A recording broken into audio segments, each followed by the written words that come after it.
Good morning, everybody. This is Sean, my husband, and I'm Tanya, and we are wallpaper installers. And Sean's been working in installing wallpaper since 1980, and I've been working with him since 2007. And so here we are at beautiful Miramar Beach, and we're gonna have our very first video. We're very excited / scared to death.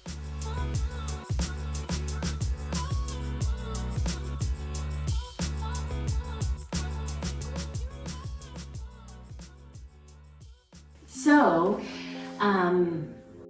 this is our tools and our table, and this is what we're installing today. And we're gonna have a lot more videos that are just gonna go into depth with the tools, so that people that wanna do it themselves, or even installers that need some assistance, can have, an expert since 1980. And so this is what we're installing today, and we're gonna install in the bathroom. So part of the process is opening up the paper, make sure that you have, you'll want to look at your wallpaper, and you want to make sure that it's all the same pattern and the same batch or dye lot or run number. Then that means that you will have all the same colors, because in between runs and dye lots, they can change colors. So this is the bathroom that we're installing. It's not a very large bathroom, so we're hoping to get this done, and also a laundry room.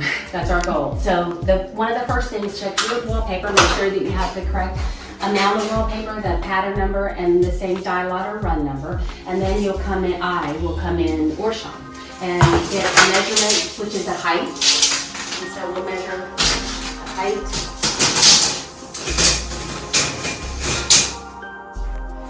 And it is 92 inches. And then we'll work toward getting it's called a layout, and the wallpaper is 27 inches wide. So this here is exactly 27 inches, but it goes down under there. So that's going to be 2 pieces or a piece and a half. And then over here,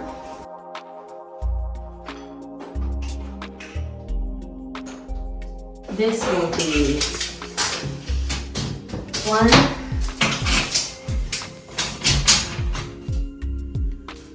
2. So 2 full pieces over there, and then a fill in right there. The next thing that you're going to look for is a pattern repeat on the wallpaper. And so you can come look, and I'll show you if you can get a picture. So I'm just looking and noticing this and this. I'm just noticing that. So, but there's also this and this. So this is supposed to be about a 25-inch repeat, because I read it's on the paperwork. So you can measure and you can see that it is a 25-inch repeat. Like and it is a drop match, which is the opposite of a straight match. So it's going to be, matching this, and this is the same, so it's going to match over here. Straight match would be like this. Drop match would be between these 2 patterns here, it'd be here. We will make a video further explaining that, because it can be confusing when you're just getting started. So this repeat is accurate according to the paperwork, which you do need to double check that. And it's a 25.25-inch repeat. And I know our length, and so all I have to do is decide where I want to start. And because this is such a random pattern, I feel like you can really start anywhere. So I'm just going to start. And I'm taking a note of this right here. Yes. And the top will be, so this is where I will remember every time. The top will be 2 inches above that. That'll be the top of the first piece. And my length is exactly 92 inches, so I'm going to measure it. I'm going to give about at least 1 inch on the top of the bottom. I usually do a little bit more, so I do more than 92 inches. Then cut. This is how I do it. You can do how you want, but I like to do as square as I can.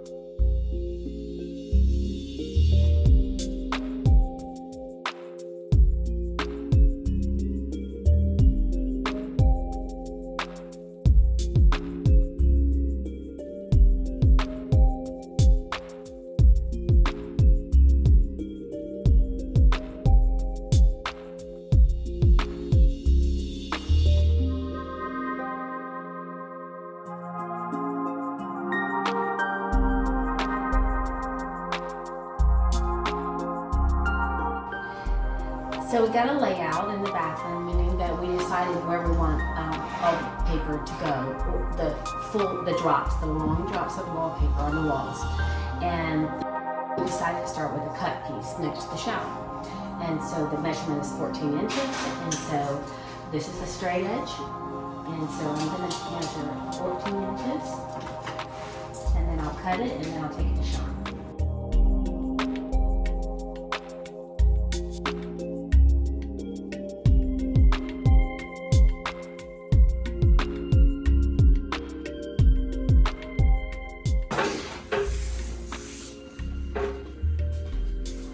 So this is the piece that's going to go here, above the shower. And Tanya puts a mark on it, so I know which way's up. That helps me. And then there's a match there somewhere, but I don't see it. Oh, this is 2 inches, and this is 3 inches. okay. And this is 6 inches, Okay.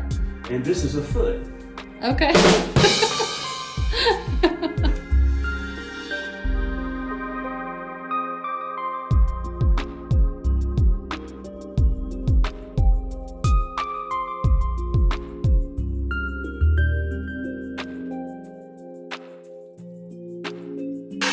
A multi-purpose tool. It's a 6-inch broad knife. People use it to float mud and taping. We use it for wallpapering and scraping, and also smoothing out the wallpaper. And also there is a brush that sometimes works pretty handy, and I hang it right here. There we go. So on this one, we're going to just keep going around with the pattern.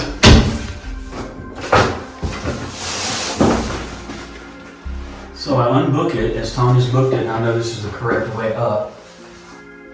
I butt that seam together. It takes a minute to get it where you want it. There's a couple of different ways that I do this also.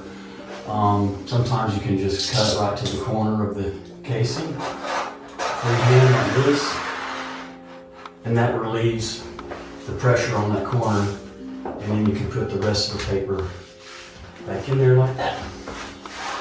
And then all of this paper here, I don't need it, so I'm not cutting too much off. This is how I do it. Just get rid of it.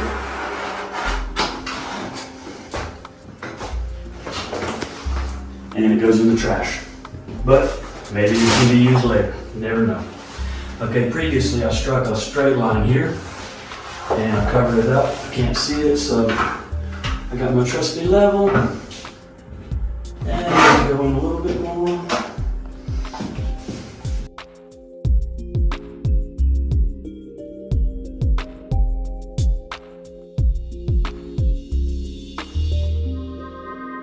Brush it like that. That seems good. Okay. Now I'm going to trim the top.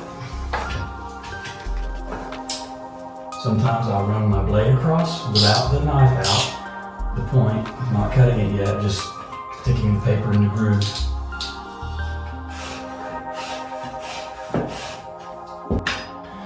There's a few different ways to do this. I'll show you a way that you can connect the two cuts together.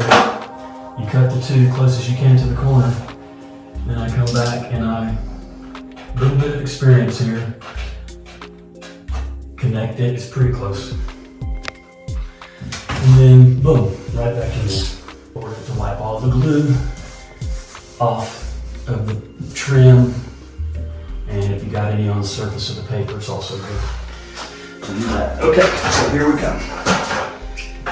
Looks like it's short, but it's not. It's booked from the top and the bottom. So when I unbook the bottom, and I got a little line there that's my margin to be plumb. So I use my hands a lot, but sometimes if you want to go faster, like on this paper, the brush is good for that corner there.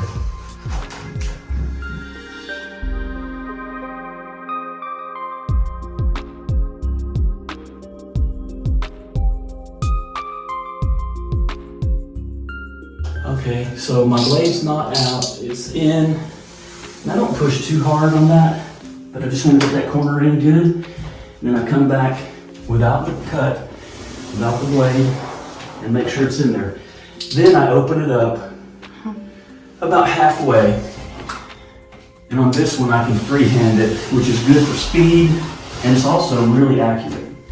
So I can't get the very, very bottom cut, so I'll pull that out. And again, I'm gonna eyeball freehand it to there. And connect that. Okay, then I'm just gonna pull this off one time. And then the last cut is on the little plinth block down here, and I'm just going to freehand that. It's about an inch cut or so. Ta-da!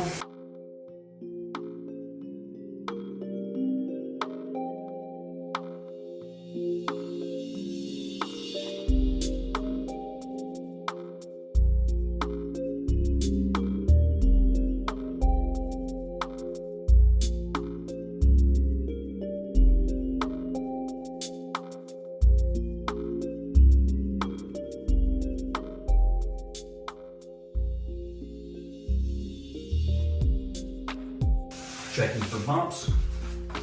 Looks good. Book it. Da-da-da.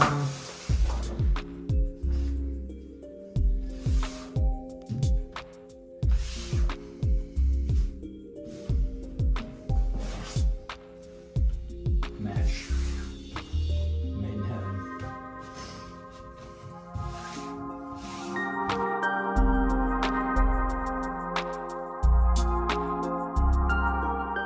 So I put my finger right on the corner of that backsplash, and I take my point, get off the corner, and go this way. And then I kind of eyeball where I need to go down, cut a little extra because we don't want it short. And there you go. Okay, you gotta be careful at this point not to tear that corner. So you unbook kind of out in the open.